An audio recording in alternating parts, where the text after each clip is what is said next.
there's only one God, which is believed in Christianity, is the same way in African religions. There's also one God.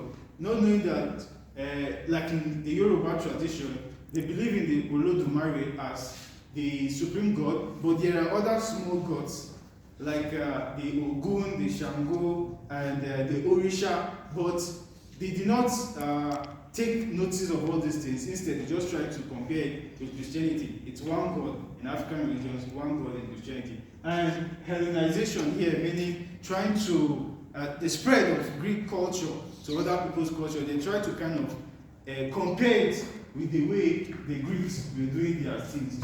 And also, the next one is the linguistic ruptures, the crisis of translation and conceptual equivalence. The recognition and correction of early mistakes is the difficulty of translating African religious concepts into Western languages.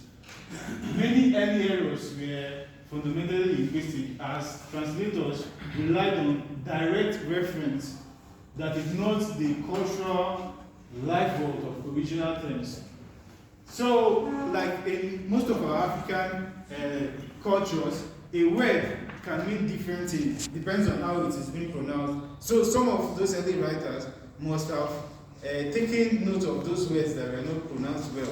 Like in Yoruba, oko can mean a whole, oko me can also mean my husband, my love. So it depends. If you don't get the other pronunciation, you might take it wrong. In my language too, ahe can mean you, ahe can be like this place. So if you want to study us now, if you don't know how to separate between those things, these two things, you might end up getting a wrong information.